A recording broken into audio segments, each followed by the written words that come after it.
How far can someone twist the truth to excuse betrayal? What happens when the person you call controlling arrives at your hotel room door, with proof of everything?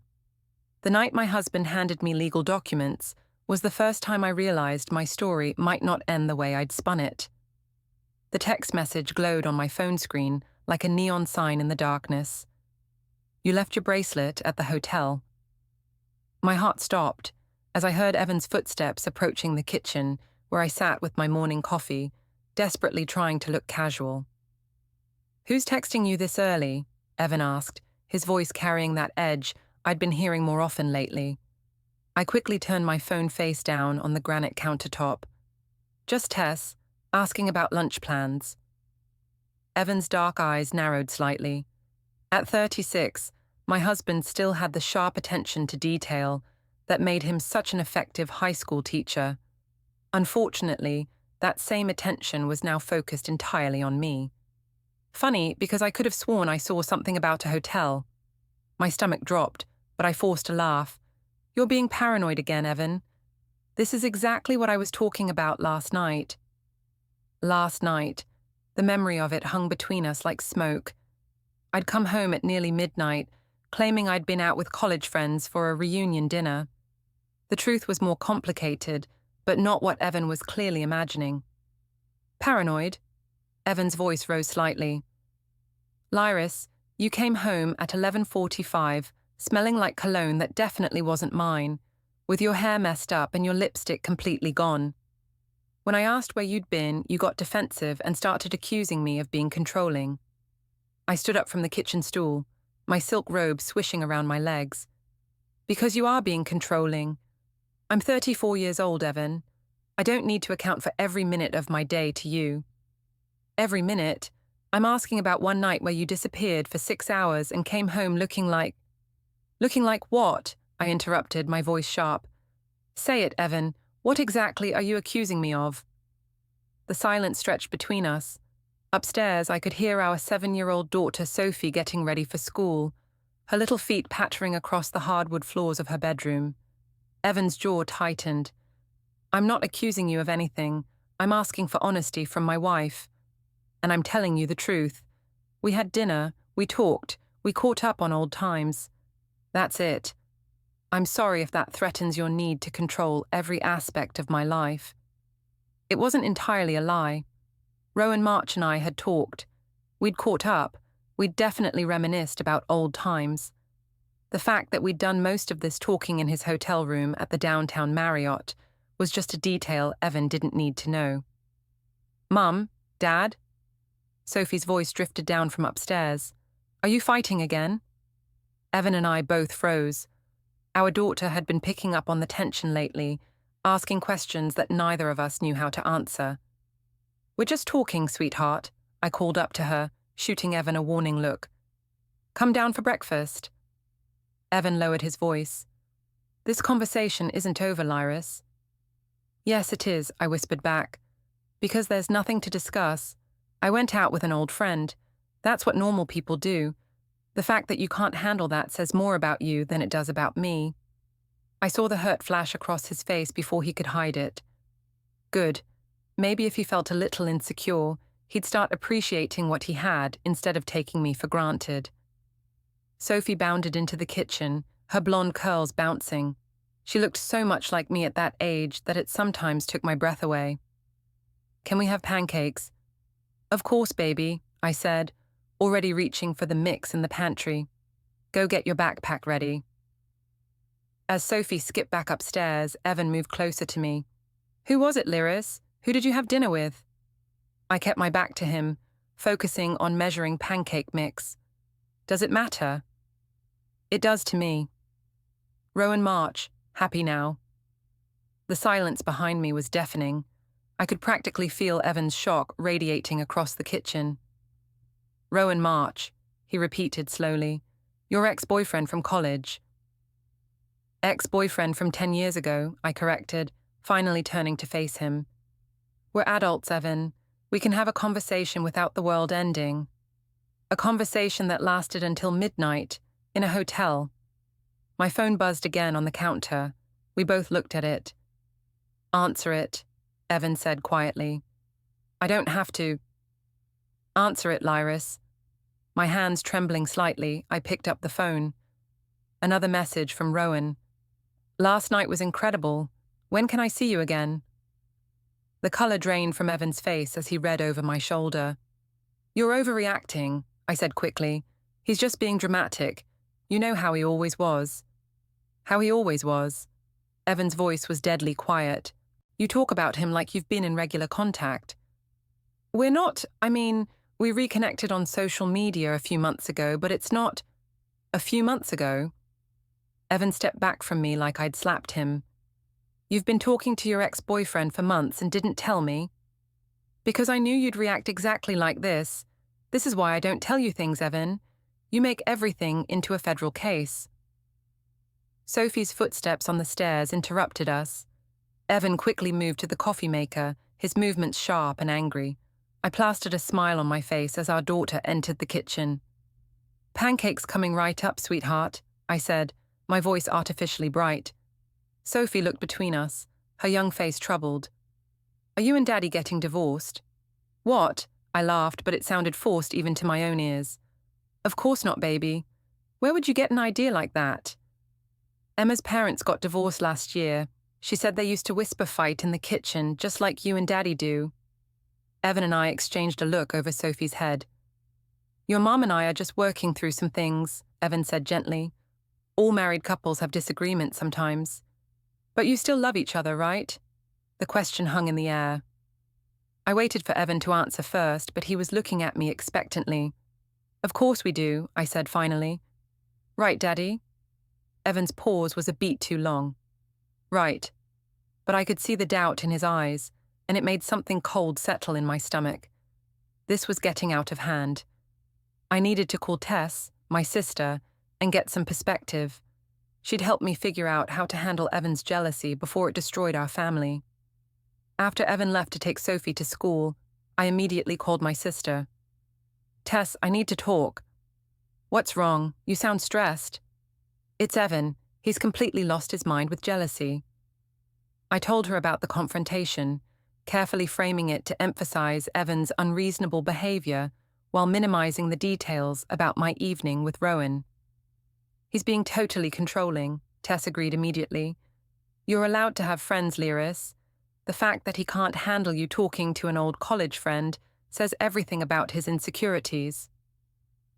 That's exactly what I told him, but he's acting like I committed some kind of crime. Did anything actually happen with this Rowan guy? I hesitated for just a moment. Of course not. We just talked, caught up on old times. It was completely innocent.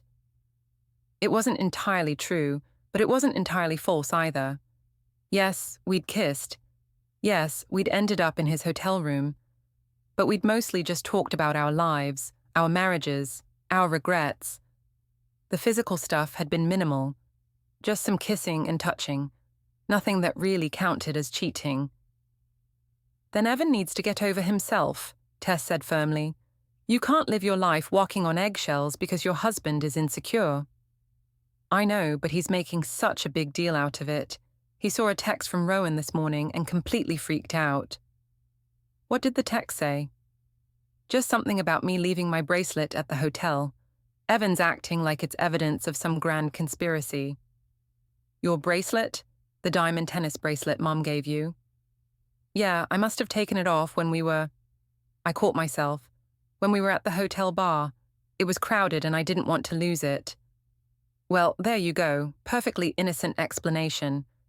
Evan's just looking for reasons to be suspicious because he knows he's been neglecting you lately. That was true. Evan had been distant for months, buried in his work and his hobbies, barely paying attention to me unless it was to criticize something I'd done or somewhere I'd been. You're right, I said, feeling better already. I'm not going to let his insecurities ruin my friendships.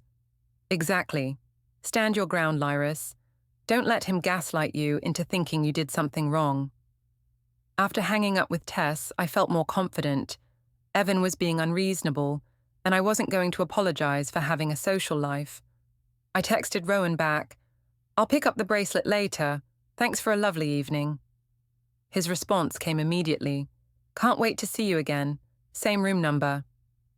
I quickly deleted the message before anyone could see it. The whispers started the moment I walked into the HR office on Monday morning. My co-workers, usually friendly and chatty, seemed to cluster in small groups that dispersed when I approached. "Morning, everyone," I said brightly, settling into my cubicle. "Morning, Lyris," replied Jennifer, the office manager, but her tone was oddly formal. I tried to focus on my work, but I couldn't shake the feeling that people were talking about me. During my lunch break, I overheard a conversation in the break room that made my blood run cold. "I heard she was at the Marriott downtown on Friday night," someone was saying. "My cousin works there and saw her in the bar with some guy who definitely wasn't her husband." "No way! Lyris? She seems so put together." That's what I thought too, but apparently they went upstairs together around 10. I backed away from the break room, my heart pounding. How had word gotten out so quickly? And how much did people actually know? My phone buzzed with a text from an unknown number. "Interesting evening Friday night. Nice dress, by the way." Attached was a photo that made my stomach drop. It was me and Rowan at the hotel bar, his hand on my lower back, both of us laughing. We looked intimate, familiar, like lovers. I immediately called Tess. "Someone took pictures," I said without preamble when she answered. "What kind of pictures?" "Of me and Rowan at the hotel. Someone just sent me one anonymously."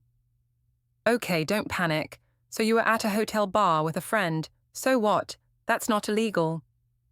"But the way we look in the photo..." "Tess, it looks bad." "How bad?" I studied the image again. Rowan's hand was definitely on my back, lower than it should have been. My body language was open, flirtatious. We were standing closer than friends typically would. "Pretty bad," I admitted. "Well, you can't control what other people think. The important thing is that you know the truth." But what was the truth? That I'd gone to the hotel planning to just talk to an old friend, but had ended up in his room until nearly midnight. That we'd kissed and touched and talked about all the ways our lives had disappointed us. That for a few hours I'd felt desired and appreciated in a way I hadn't felt in years. "People at work are talking," I told Tess. "Someone's cousin works at the hotel and saw us." "Let them talk. You're not doing anything wrong by having friends." "But what if Evan finds out about the rumors?" "Then you tell him the same thing you told me. You had drinks with an old friend. Period. Don't let other people's gossip make you feel guilty about living your life." After work, I met Tess at our usual coffee shop. She was already waiting at a corner table, her red hair catching the afternoon light. "You look terrible," she said as I sat down. "Thanks. That's exactly what I needed to hear." "I'm serious, Lyris. You're letting Evan's jealousy get to you. You look like you haven't slept." "I haven't. He's been watching me like a hawk. This morning he asked to see my phone. Please tell me you didn't give it to him." "Of course not. I told him that was completely inappropriate and invasive." "Good. You can't set a precedent of letting him police your communications." I stirred my latte, avoiding Tess's eyes. "But maybe I should just stop talking to Rowan, just to keep the peace." "Absolutely not. That would be letting Evan control who you can and can't be friends with. That's textbook emotional abuse, Lyris." "It's not abuse. He's just protective." "Protective of what? His property? That's how he's treating you, like something he owns instead of a person with autonomy." Tess was right. Evan had always been possessive, but lately it had gotten worse. He questioned my every move, wanted to know where I was going and who I'd be with. It was suffocating. What if I just explained to him that Rowan and I are just friends? Maybe if he met him, he'd see there's nothing to worry about. Tess raised an eyebrow. "Is that true, though? Are you and Rowan just friends?" The question hung between us. I thought about Friday night, about the way Rowan had looked at me across the hotel bar, about the electricity I'd felt when he'd touched my hand. "It's complicated," I said finally. "How complicated?" "We have history, and he's going through a divorce. He needed someone to talk to. And you needed someone who made you feel special again." I looked up at her, surprised by her insight. There's nothing wrong with that, Lyris. You've been married for 10 years. It's natural to sometimes wonder what your life might have been like with someone else. But I love Evan. I know you do, but love isn't always enough, is it? Sometimes we need to feel desired, appreciated, valued. When was the last time Evan made you feel any of those things? I couldn't remember. Lately, our interactions had been limited to logistics. Who was picking up Sophie? What bills needed to be paid? Whose turn it was to do laundry? We hadn't had a real conversation in months. Maybe I should see Rowan again, I said quietly. Just to talk, to get some closure on everything. Maybe you should, Tess agreed. You deserve to be happy, Lyris. Don't let Evan's insecurities keep you from living your life. That evening, I found Evan in his home office, grading papers. He looked up when I entered, his expression guarded. We need to talk, I said. About what? About Friday night, about us, about where this marriage is going. Evan set down his red pen and leaned back in his chair. I'm listening. I think you need to examine why you're so threatened by my friendship with Rowan. Friendship? Evan's voice was incredulous. Is that what we're calling it? Yes, that's what we're calling it because that's what it is. Rowan is going through a difficult divorce. He needed someone to talk to, someone who knew him before his life fell apart. And that someone had to be you? Why not me? We were friends long before we were anything else. You were lovers, Lyris. You lived together for 2 years. That was over a decade ago. People change, Evan. People grow up. Do they? Because from where I'm sitting, it looks like you're both trying to recapture something that should have stayed in the past. I felt my temper flare. This is exactly what I'm talking about. You can't handle the fact that I had a life before you, that I cared about other people before I met you. That's not what this is about, and you know it. Then what is it about? Because I'm getting really tired of being treated like a criminal for having coffee with an old friend. Coffee? Evan stood up, his chair rolling backward. Is that what happened at the Marriott downtown? Coffee? My heart stopped. How did you know about the hotel? Because apparently half the city saw you there, Lyris. I've gotten 3 phone calls today from people asking if everything was okay between us. The room felt like it was spinning. People are gossiping. People are concerned. They saw my wife at a hotel bar with another man, looking very cozy, and they're wondering if I know about it. We were just talking. Then why didn't you tell me you were going to a hotel? Why did you say you were having dinner with college friends? I opened my mouth to respond, but no words came out. Because the truth was, I'd lied. I'd deliberately misled him about where I was going and who I was meeting. I didn't want you to overreact, I said finally. Overreact to what, exactly? If it was innocent, why would I overreact? Because you're jealous and possessive and you can't stand the thought of me having any independence. Independence? Evan's voice rose. Is that what you call lying to your husband about where you're spending your evening? I didn't lie. You told me you were having dinner with college friends. You were at a hotel bar with your ex-boyfriend. How is that not lying? I felt cornered, desperate. Fine, I misled you, but only because I knew you'd react exactly like this. I knew you'd make it into something it wasn't. And what is it, Lyris? What exactly happened at that hotel? The question hung in the air between us. I could tell him the truth, that we'd talked for hours about our failing marriages, that we'd kissed, that we'd gone to his room and touched each other like teenagers. Or I could stick to my story and hope he never found out the rest. We talked, I said firmly. We caught up on each other's lives. We had a few drinks, that's it. Until midnight. Time got away from us. In his hotel room. How do you... I stopped myself, but it was too late. How do I know you were in his room? Evan's face was pale. Because you just confirmed it. I realized my mistake too late. I'd been so focused on defending myself that I'd revealed more than I'd intended. It wasn't what you think, I said quickly. Then tell me what it was. But I couldn't, because the truth was worse than his suspicions. My phone buzzed on the desk between us. We both looked at it. A message from Rowan. "Can't stop thinking about last night. You're incredible." Evan's face went completely white. "You're overreacting," I said desperately. "He's just being dramatic." But even as I said the words, I knew how hollow they sounded. Sunday brunch at the Riverside Cafe was supposed to be a family tradition, a chance for the Vanes and the Morgans to catch up over mimosas and eggs Benedict. Instead, it felt like walking into a courtroom where I was the defendant. Evan's mother Ruth was already seated when we arrived, her silver hair perfectly styled, her blue eyes sharp and assessing. My father Geoffrey sat across from her, nervously adjusting his tie. The tension was thick enough to cut with a knife. "Lyris, dear," Ruth said as I leaned down to kiss her cheek. Her tone was cooler than usual. "You look tired." "Thanks, Ruth. You always know just what to say to make a person feel better." Sophie scrambled into the chair next to her grandmother, chattering excitedly about her upcoming school play. At least someone at this table was happy. Evan sat down beside me, his movements stiff and formal. We hadn't spoken much since our fight 2 nights ago, communicating mainly through Sophie and terse logistics about household matters. "So," Geoffrey said, clearly trying to lighten the mood, "how's everyone been? Lyris, how's work going?"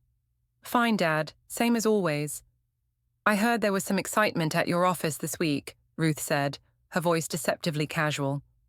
I felt Evan tense beside me. "Excitement?" "Oh, you know how these small towns are. People talk. Someone mentioned seeing you at the downtown hotel Friday night." My stomach dropped. "People need to mind their own business." "Perhaps," Ruth said, cutting her eggs with surgical precision. "But when a married woman is seen in compromising situations with men who aren't her husband, people tend to notice." "Compromising situations?" I forced a laugh. "I had drinks with an old friend, hardly scandalous." "An old friend who happened to be your ex-boyfriend," Ruth continued, "in a hotel, until quite late." "Ruth," Geoffrey interjected weakly, "maybe we shouldn't—" "Shouldn't what? Shouldn't address the elephant in the room? My son comes home from work to find people asking him if he knows his wife is having an affair, and we're supposed to pretend everything is normal." Sophie looked up from her pancakes, confusion clouding her young face. "What's an affair?" The table fell silent. Evan's jaw tightened, and I felt panic rising in my chest. "It's nothing, sweetheart," I said quickly. "Grandma Ruth is just being dramatic." "Dramatic?" Ruth's eyebrows rose. "I think I'm being remarkably restrained, actually." "Maybe we should change the subject," Geoffrey suggested, his voice strained. "Why?" I asked, feeling cornered and defensive. "Because Ruth can't handle the fact that I have a social life. Because she thinks married women should sit at home knitting while their husbands do whatever they want. I think married women should be honest with their husbands about where they spend their evenings," Ruth replied coolly. "And I think mothers-in-law should mind their own damn business." "Lyris," Evan's voice was sharp, "that's enough." "No, it's not enough. I'm tired of being attacked for having friends. I'm tired of being treated like a criminal for going out one evening." "One evening that you lied about," Ruth said quietly. "I didn't lie. You told Evan you were having dinner with college friends. You were at a hotel with one specific person, your ex-boyfriend. How is that not lying?" I felt the walls closing in around me. Everyone was staring, waiting for my response. Even Sophie was looking at me with those wide, innocent eyes that seemed to see too much. "Sometimes," I said carefully, "we simplify the truth to avoid unnecessary conflict. If Evan wasn't so jealous and controlling, I wouldn't have to worry about his reaction to innocent social activities." The silence that followed was deafening. "Controlling?" Evan's voice was dangerously quiet. "Is that what you think this is about? Isn't it? You can't stand the thought of me having any independence, any friendships that don't revolve around you. I can't stand the thought of my wife lying to me about where she's going and who she's with. Then maybe you should examine why I feel the need to lie. Maybe you should ask yourself what you've done to make me feel like I can't be honest with you." Ruth set down her fork with a sharp clink. Are you seriously blaming Evan for your dishonesty? I'm saying that marriages are complicated, and sometimes people make choices they wouldn't normally make when they feel unappreciated and neglected. Unappreciated? Evan turned to face me fully. How exactly have I not appreciated you, Lyris? I felt exposed, vulnerable, but I pressed on. When was the last time you told me I looked beautiful?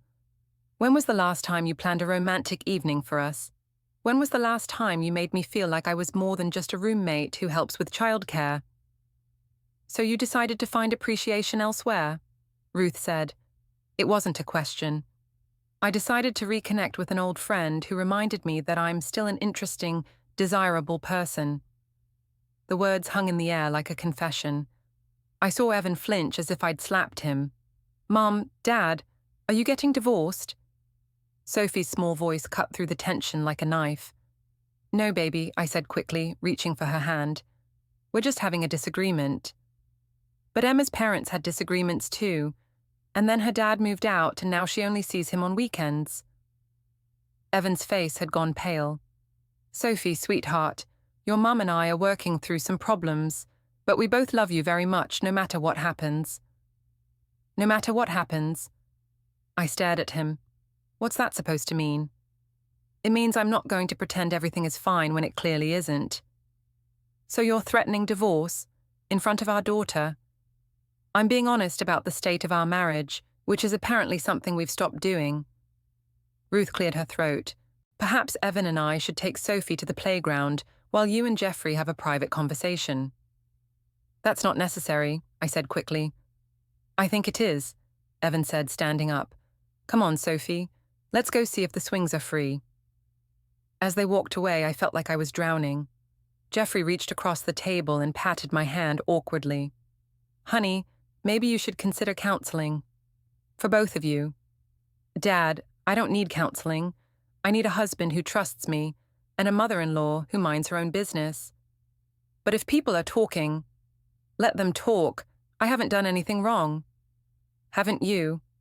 Jeffrey's voice was gentle but firm. Lyris, I raised you to be honest and straightforward. Sneaking around, lying about where you're going, that's not the daughter I know. I'm not sneaking around. Then why all the secrecy? Why not just tell Evan you wanted to see this Rowan fellow? Because I knew he'd try to stop me, I thought. Because I knew he'd make it impossible for me to feel alive again, even for one night. Because Evan is possessive and jealous, and he would have made my life miserable. Or because you knew what you were doing was wrong. The accusation hit me like a physical blow. Dad, I'm not judging you, sweetheart, but I think you need to be honest with yourself about what's really going on here. I watched through the window as Evan pushed Sophie on the swings, his face serious as he listened to whatever she was telling him. Ruth stood nearby, her expression stern and disapproving. My phone buzzed. A text from Rowan. Thinking about you. When can we meet again? I quickly deleted it, but not before Jeffrey caught a glimpse of the screen. Lyris, he said quietly, you're playing with fire. I'm trying to feel alive again, I whispered. And what about your family? What about Sophie?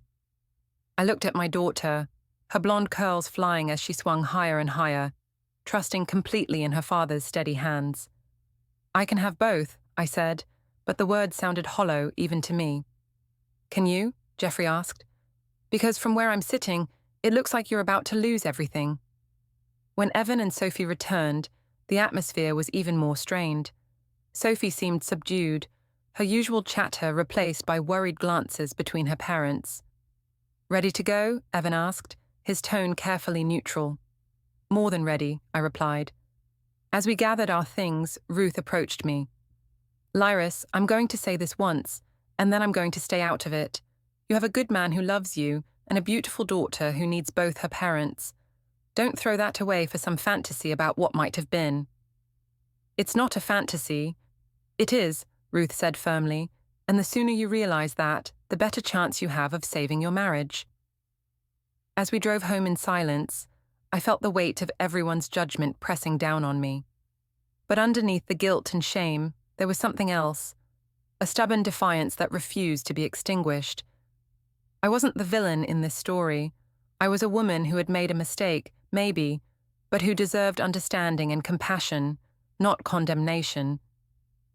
If Evan couldn't see that, if he couldn't recognize his own role in pushing me towards someone else, then maybe our marriage wasn't worth saving after all.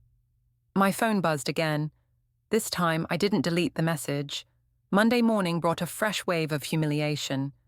As I walked through the office, conversation stopped mid-sentence, and people suddenly found their computer screens fascinating. The whispers followed me like a shadow. Did you see the photos? I heard there's video from the hotel security cameras. My friend who works at the front desk said they were there for hours. I tried to focus on my work, but every notification on my phone made my heart race. Most were from unknown numbers, screenshots, photos, messages that made my blood run cold. The first was a picture of me and Rowan entering the hotel elevator together. The timestamp showed 8:47 p.m. The second was from the hotel bar security camera, showing us in what looked like an intimate conversation, his hand covering mine on the table. But the worst was the third message, a screenshot of the hotel bill, clearly showing that Rowan had paid for the room for 2 nights, Friday and Saturday. At the bottom, someone had typed, "Thought your husband might want to see this." I was staring at my phone in horror when my supervisor, Margaret, approached my desk. "Lyris, could I see you in my office for a moment?" My legs felt like jelly as I followed her down the hallway. Margaret was in her 50s, professional and no nonsense, and she looked deeply uncomfortable. "Please, sit down," she said, closing the door behind us. "If this is about the rumors..." "It's about the disruption those rumors are causing in the workplace," Margaret interrupted. "I've had 3 different people approach me this morning, asking if the company has a policy about extramarital affairs affecting work performance." "There's no affair," I said quickly. "People are making assumptions based on photographs and hotel receipts that are being circulated around the office," Margaret said firmly. "Lyris, I don't care about your personal life, but when it starts affecting the work environment, it becomes my problem." "I understand, but I'm going to need you to take the rest of the week off. Paid leave, let things cool down." The words hit me like a slap. "You're suspending me. I'm giving you time to handle your personal situation before it impacts your professional reputation any further." I wanted to argue, to defend myself, but the look on Margaret's face told me it would be pointless. I gathered my things in a daze, aware that every eye in the office was on me as I made my walk of shame to the elevator. In my car, I called Tess immediately. "They suspended me," I said without preamble. "What? Who suspended you?" "My supervisor. She said the rumors were disrupting the workplace." "They can't do that. You haven't done anything wrong. Tell that to the people sending me hotel security footage and receipts." There was a pause. "What kind of receipts?" I told her about the messages, about the photos, about the hotel bill that somehow everyone seemed to have access to. "Okay," Tess said slowly, "this is bad, but it's manageable. We just need to control the narrative." "How do we control anything when there are photos of me going into a hotel room with another man?" "Were you actually in his room?" The question hung between us. I could lie to Tess the way I'd been lying to everyone else, or I could finally tell someone the truth. "Yes," I whispered. "For how long?" "A few hours." "Lyris," Tess's voice was careful. "What exactly happened in that room?" I closed my eyes, remembering. Rowan's hands in my hair. The way he'd looked at me like I was the most beautiful woman in the world. The kisses that had started gentle and become desperate.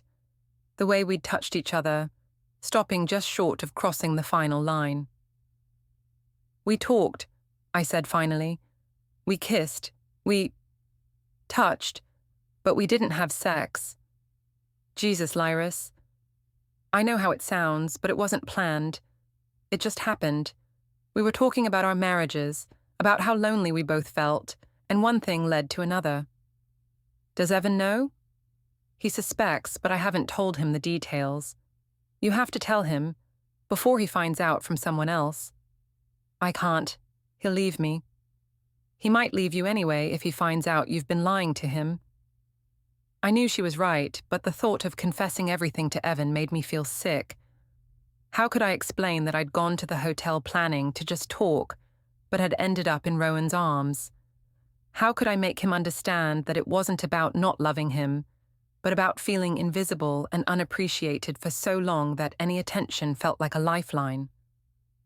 Maybe I should just deny everything, I said. People are gossiping, but they don't actually know what happened behind closed doors. Lyris, there are photos of you going into his room and coming out hours later. Your bracelet was found there. The hotel bill shows he paid for 2 nights. How are you going to deny that? I'll say we were just talking, that I took my bracelet off because it was bothering me and forgot it.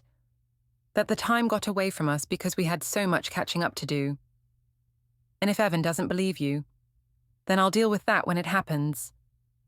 But even as I said the words, I knew I was living on borrowed time. The evidence was mounting, and my explanations were getting thinner by the day. That afternoon, I was at home trying to figure out how to explain my sudden vacation to Evan when my phone rang. It was Sophie's school. Mrs. Vane, this is Principal Harrison. I'm calling because Sophie had a bit of an emotional episode today and asked to speak with the school counselor. My heart stopped. What kind of episode? She was crying during math class, saying she was worried her parents were going to get divorced. When her teacher tried to comfort her, Sophie said that people were saying mean things about her mommy, and she didn't understand what was happening. The room started spinning. What kind of mean things? Apparently, some of the other children heard their parents talking about rumors involving you and another man. Sophie is very confused and upset. I felt like I was going to be sick. Is she okay? She's fine now, but Mrs. Vane, I think it might be helpful if you and your husband came in to speak with our counselor. Sophie needs reassurance and clarity about what's happening at home. Of course. We'll schedule something. I'd recommend sooner rather than later. Children Sophie's age are very sensitive to family instability, and she's clearly picking up on more than you might realize. After hanging up, I sat in my kitchen staring at the phone. My 7-year-old daughter was being traumatized at school because of my choices. Other parents were talking about me in front of their children. I had become the subject of town gossip, the cautionary tale mothers would whisper about at PTA meetings. My phone buzzed with another anonymous message. Your daughter asked my daughter if her mommy was a bad person. Thought you should know. I started crying then, great heaving sobs that came from somewhere deep in my chest. How had everything spiraled so far out of control? All I'd wanted was to feel desired again, to remember what it was like to be seen as more than just a wife and mother. Instead, I'd become the town pariah, suspended from work and causing my daughter emotional trauma. Another message came through, this one from a number I recognized, my neighbor Sarah. Lyris, I don't know what's true and what isn't, but people are talking. You might want to lay low for a while. Then another, from my college friend Michelle. Saw the photos going around Facebook. Hope you're okay. Call me if you need to talk. Photos on Facebook. My hands shaking, I logged into my account and searched my name. There they were. The hotel bar photos, the elevator picture, even what looked like a still from security footage of me leaving Rowan's room at 11:30 p.m., my hair disheveled, and my lipstick gone. The comments were brutal. I feel so sorry for her husband. What about their poor daughter? Once a cheater, always a cheater. Evan deserves so much better. I deactivated my account immediately, but I knew it was too late. The images were out there, being shared and discussed and dissected by people who thought they knew the whole story based on a few grainy photos. When Evan came home that evening, he took one look at my red-rimmed eyes and set down his briefcase with a heavy sigh. The school called me, he said quietly. I know. They called me too. Sophie's teacher said some of the other kids were asking her about the pictures of her mommy with the bad man. I flinched. Evan. 7-year-olds, Lyris. 7-year-olds are talking about my wife's affair because their parents can't keep their mouths shut. It's not an affair. Then what is it? Evan's voice was louder now, angrier. Because I've seen the photos, Lyris. Everyone in town has seen them. You going into his hotel room. You coming out hours later looking like what? Like you'd been doing exactly what everyone thinks you were doing. The silence stretched between us. In the distance, I could hear Sophie playing in her room, her innocent laughter a stark contrast to the destruction happening downstairs. I need you to tell me the truth, Evan said finally. All of it. No more lies, no more half-truths. What happened in that hotel room? I looked at my husband, really looked at him, and saw the pain in his eyes, the exhaustion, the desperate hope that maybe, somehow, this wasn't as bad as it seemed. I opened my mouth to tell him everything, to confess and apologize and beg for forgiveness. Instead, I heard myself say, "We talked. That's all. I know how it looks, but nothing happened." The last bit of hope died in Evan's eyes. "Okay," he said quietly. "If that's the story you're sticking with." "It's not a story. It's the truth." "Then I guess we'll see what other evidence turns up." Something in his tone made my blood run cold. "What do you mean?" "I mean that if you're telling the truth, you have nothing to worry about. But if you're lying..." He picked up his briefcase and headed toward the stairs. "Well, I guess we'll cross that bridge when we come to it." As I watched him disappear upstairs, I felt a chill of premonition. Evan wasn't just hurt and angry, he was planning something. And for the first time since this whole mess began, I wondered if I'd underestimated my quiet, methodical husband. My phone buzzed one more time. A message from Rowan. "I miss you. This is crazy, but I think I'm falling for you again." I stared at the message for a long moment, then deleted it, but it was too late. Evan was standing at the top of the stairs, and from the look on his face, I knew he'd seen it. The next morning, I woke up to find Evan's side of the bed cold and empty. Downstairs, I found a note on the kitchen counter. "Taking Sophie to school early. We need to talk when I get home. Don't leave the house." Don't leave the house, like I was under house arrest. I spent the morning pacing, my anxiety building with each passing hour. The anonymous messages had stopped, but that somehow felt worse than the constant bombardment of evidence. It was like the calm before a storm. Around noon, my phone rang. "Ruth." "Lyris, dear, I think you and I should have a conversation." "I'm really not in the mood for another lecture, Ruth." "This isn't a lecture. This is a warning. Evan asked me to bring something over to the house. I think you should see it before he gets home." "What kind of something?" "The kind that changes everything. I'll be there in 20 minutes. Ruth arrived carrying a manila folder thick with papers. She looked older than I'd ever seen her. Her usually perfect composure cracked around the edges. "Sit down," she said, settling into the living room chair across from me. "Ruth, if this is about the photos, it's about much more than photos." She opened the folder and pulled out a stack of papers. "Evan hired a private investigator." The words hit me like a physical blow. "He what?" 3 days ago, after he saw that text message from Rowan.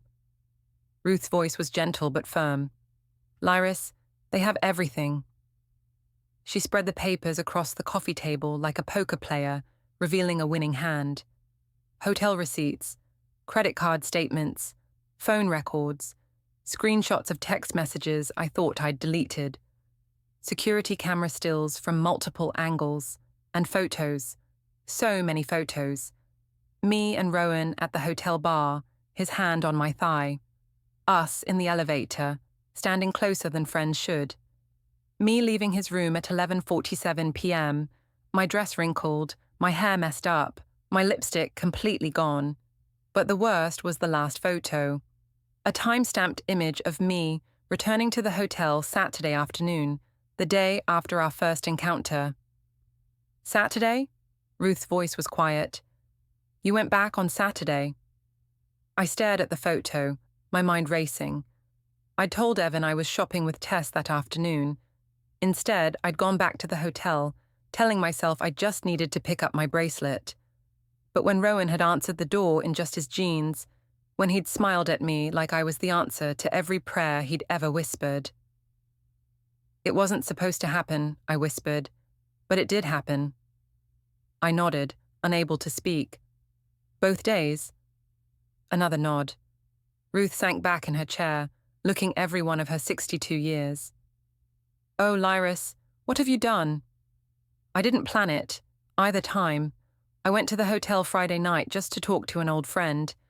And Saturday, I really was just going to get my bracelet. But when you saw him, you remembered what it felt like to be 24 and in love." "Yes." The admission felt like a confession. "And you forgot that you're 34 and married with a 7-year-old daughter."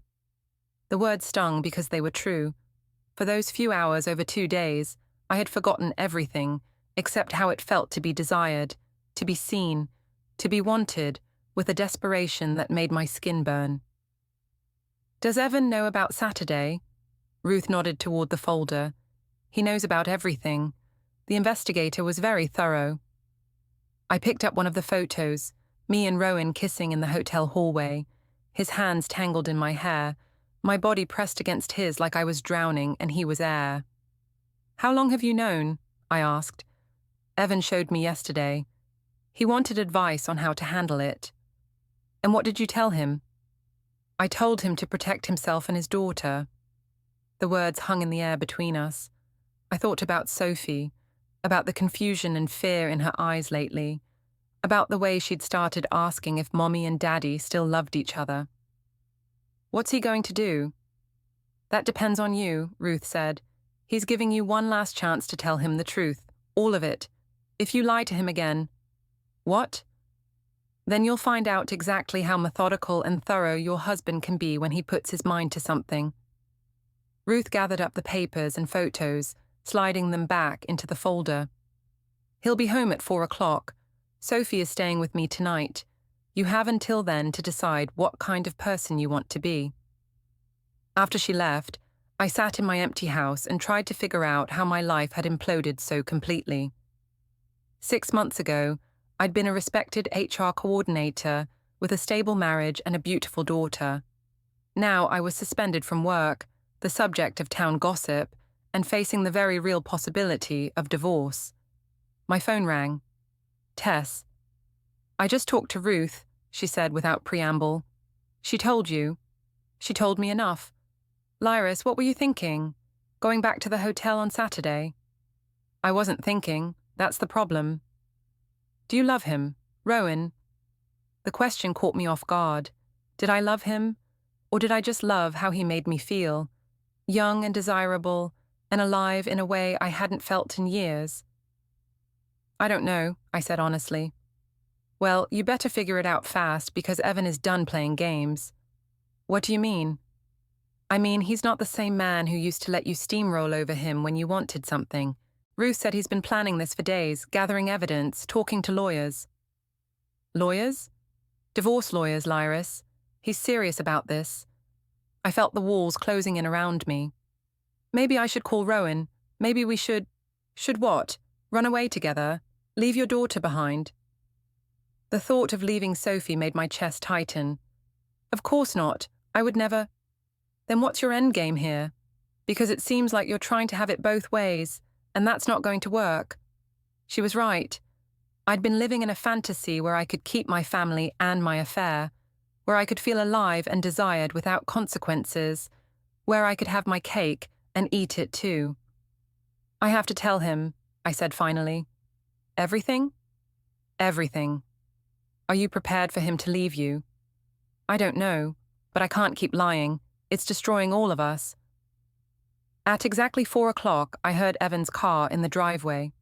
I was sitting in the living room, the words I needed to say rehearsed but still feeling impossible.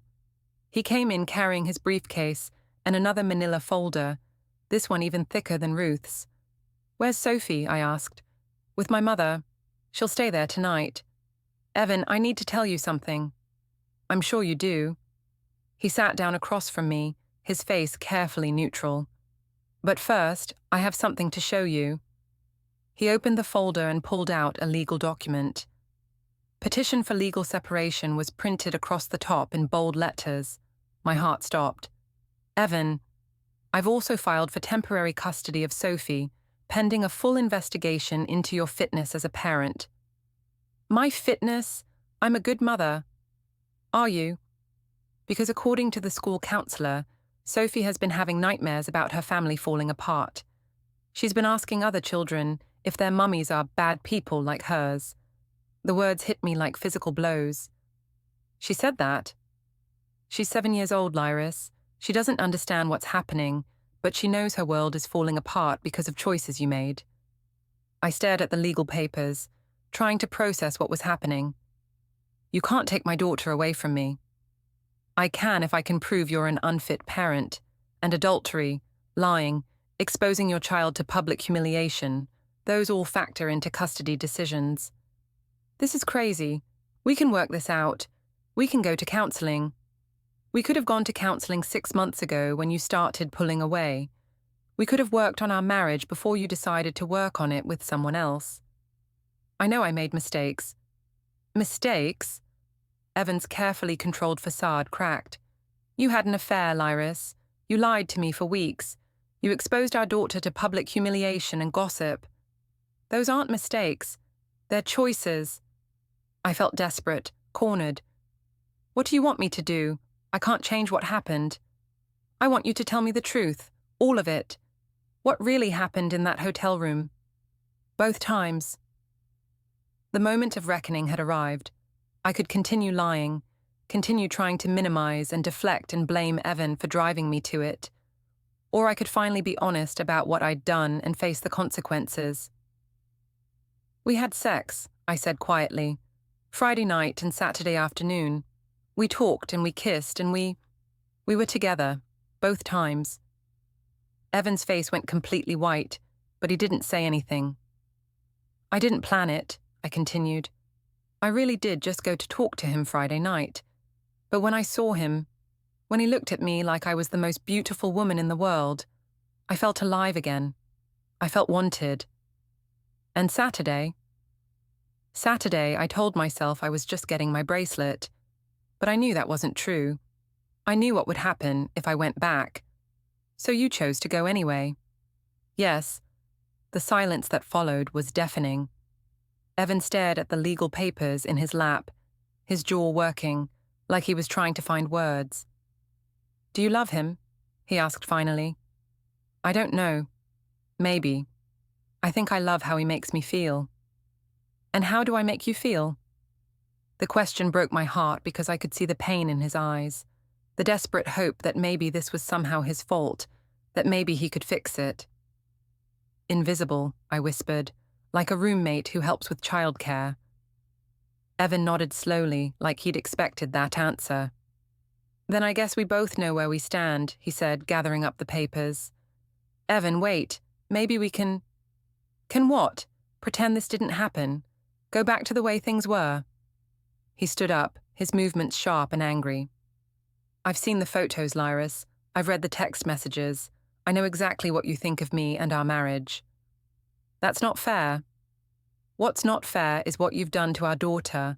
What's not fair is that I had to find out about my wife's affair from strangers. What's not fair is that I've spent 10 years building a life with someone who apparently sees me as nothing more than a convenient arrangement. He headed toward the door, then stopped and turned back. We have an appointment tomorrow at 10 a.m. You'll want to come. What kind of appointment? The kind where you find out what happens when the quiet, methodical husband finally stops being quiet. And with that, he was gone, leaving me alone with the wreckage of everything I'd thought I could control. The law office of Henderson, Martinez and Associates occupied the entire 15th floor of downtown's tallest building. As I sat in the marble-floored lobby at 9:45 a.m., watching well-dressed people stride purposefully through the space, I felt like I was waiting for my own execution. Evan arrived at exactly 9:50, accompanied by Ruth and a woman I didn't recognize, tall, professionally dressed, with the kind of sharp intelligence that made me immediately nervous. Lyris, Evan said with formal politeness. This is Amanda Martinez, my attorney. My attorney. The words hit me like a slap. This wasn't a discussion or an attempt at reconciliation. This was a legal proceeding. Mrs. Vane, Amanda said, extending her hand, I understand you don't have representation today. No, I thought this was a conversation between my husband and me. I'm afraid it's gone beyond conversations, Amanda replied, her tone professional, but not unkind. Shall we go to the conference room? The conference room was all glass and steel, with a view of the city that should have been beautiful, but instead felt ominous. Amanda spread files across the polished table with the efficiency of someone who'd done this many times before. Mrs. Vane, she began, my client has asked me to present you with several options for how to proceed with the dissolution of your marriage. Dissolution? My voice sounded small in the large room. Evan, you can't be serious about this. Evan's expression was stone. I've never been more serious about anything in my life. Amanda opened the first file.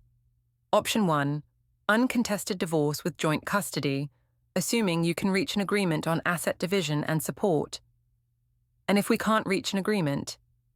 Option 2, contested divorce, where we present all evidence to a judge and let the court decide custody, support, and asset division.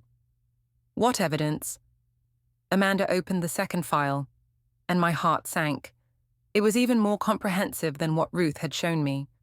Photos, receipts, phone records, text messages, credit card statements, hotel security footage stills, and what looked like a professional investigator's report. Your affair with Rowan March is thoroughly documented, Amanda said matter-of-factly. Hotel records show you were in his room for approximately 4 hours on Friday, November 15th, and 2.5 hours on Saturday, November 16th. She pulled out a photo that made my stomach drop. Me and Rowan in his hotel room, visible through the window, clearly intimate. How did you...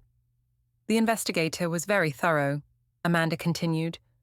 We also have documentation of your lies to your husband about your whereabouts, your suspension from work due to the disruption caused by rumors of your affair, and statements from your daughter's school regarding her emotional distress. I felt like I was drowning. This is insane. People have affairs. It doesn't make me an unfit mother. Perhaps not, Amanda agreed, but the pattern of deception, the public nature of the affair, and the impact on your child's well-being all factor into custody determinations. She opened another file. We also have evidence of your attempts to manipulate the narrative, including social media posts designed to portray your husband as controlling and jealous. She showed me screenshots of posts I'd made on Facebook, posts where I'd talked about jealous husbands and controlling partners without mentioning Evan by name, but clearly referring to him. I was just venting. You were conducting a public relations campaign to justify your affair while demonizing your husband, Amanda corrected. The court tends to frown on that kind of manipulation. I looked at Evan, searching for any sign of the man I'd married, the man who used to bring me coffee in bed and laugh at my terrible jokes. Evan, please. We can work this out. We don't need lawyers and courts and... Work what out? Evan's voice was quiet but firm. You've made it clear that you see me as controlling and neglectful. You've found someone who makes you feel alive in ways I apparently never could. What exactly is there to work out? Our marriage, our family. Sophie needs both her parents. Sophie needs stability and honesty, Ruth interjected, 2 things that have been in short supply lately. Amanda pulled out another document. Your husband is prepared to offer you a generous settlement, Mrs. Vane. Full equity in the house, alimony for 3 years, and shared custody with Sophie spending weekdays with you and weekends with her father. Weekends only? Given the circumstances, it's quite fair, Amanda said. However, there are conditions. What kind of conditions? No overnight guests while Sophie is in your care. No contact with Rowan March during your custody time. Mandatory co-parenting counselling. and full disclosure of any future relationships. The terms felt like a prison sentence. And if I don't agree, Amanda's expression hardened slightly, then we go to court, and you risk losing much more. She opened the final file, and I felt the blood drain from my face. It was a petition for full custody, with supervised visitation for me. You can't be serious. Your husband would prefer not to go this route, Amanda said. But if you force a contested divorce, he's prepared to argue that your pattern of deception, your public affair, and the emotional damage to your daughter make you an unfit custodial parent. I stared at the documents, trying to process what was happening. 6 months ago, I'd been a respected member of the community with a stable family. Now I was facing the loss of everything I'd taken for granted. I need time to think about this, I said. Of course, Amanda replied, but I should mention that there's a time-sensitive element to consider. She pulled out one final document, a restraining order petition. If you continue to contact Mr. March while this matter is pending, your husband will seek a restraining order based on harassment and interference with family relationships. Harassment? I'm not harassing anyone. You've sent 17 text messages to Mr. March since Monday, Amanda said, consulting her notes, including several after your husband explicitly asked you to cease contact. I felt exposed, caught. I had been texting Rowan, trying to figure out how to handle the situation, looking for comfort and reassurance that what we'd shared was worth the destruction it had caused. Mrs. Vane, Amanda continued, I'm going to be very direct with you. Your husband has been patient and methodical in building his case. He has documentation of everything, every lie, every deception, every attempt to manipulate the situation in your favor. If this goes to court, you will lose, and you will lose badly. The room felt like it was spinning. I looked at Evan, really looked at him, and saw a stranger, someone calm and determined and utterly done with me. When did you become so cold? I whispered. When I realized that the woman I married had been replaced by someone I don't recognize, he replied. Someone who could lie to my face for weeks, who could put our daughter through public humiliation, who could blame me for her own choices. I never blamed you. You told everyone who would listen that I was controlling and jealous. You painted yourself as the victim of my possessiveness. You made our marriage problems my fault while you were sleeping with another man. The words hit me like physical blows because they were true. I had done all of those things, telling myself I was protecting my privacy when I was really protecting my affair. I made mistakes, I said quietly. You made choices, Evan corrected, and now you get to live with the consequences. Amanda slid a pen across the table. The settlement offer is good until 5 p.m. today. After that, we file for contested divorce and full custody. I stared at the pen, then at the documents, then at my husband's face. There was no mercy there, no forgiveness, no hint of the man who had once promised to love me for better or worse. What about counseling? What about trying to save our marriage? You should have thought about that before you decided to save it with someone else, Ruth said quietly. I picked up the pen with shaking hands. If I sign this, what happens to us? There is no us anymore, Evan said. There's you, and there's me, and there's Sophie, and we're going to figure out how to co-parent our daughter while living separate lives. And if I refuse to sign? Amanda opened her laptop and turned it toward me. On the screen was a video file, security footage from the hotel hallway, showing me and Rowan in a passionate embrace outside his room door. Then this becomes Exhibit A in a very public custody trial, she said, along with all the photos, all the text messages, and all the documentation of your deception. Is that really how you want Sophie to learn about her mother's affair? In court documents that will become public record? The thought of Sophie someday reading about my betrayal in legal filings made me feel sick. I thought about my daughter's innocent face, about the way she still believed her parents were heroes, about the confusion and pain she was already experiencing. I signed the papers. As Amanda gathered the documents, Evan stood up. There's one more thing, he said. He pulled out his phone and showed me the screen. A text message from Rowan. Left my wife. When can we be together officially? He left his wife for you, Evan said quietly. Congratulations. You got what you wanted. I stared at the message, feeling nothing but emptiness. What had I wanted? To feel alive? To feel desired? To escape the mundane reality of marriage and motherhood for a few stolen hours? I never asked him to leave his wife, I said. No, but you gave him reason to believe you'd leave yours. I wouldn't have. Wouldn't you? Evan's voice was sad now, not angry. Because from where I'm sitting, it looks like you already did. You just forgot to tell me. As we prepared to leave, Amanda handed me a business card.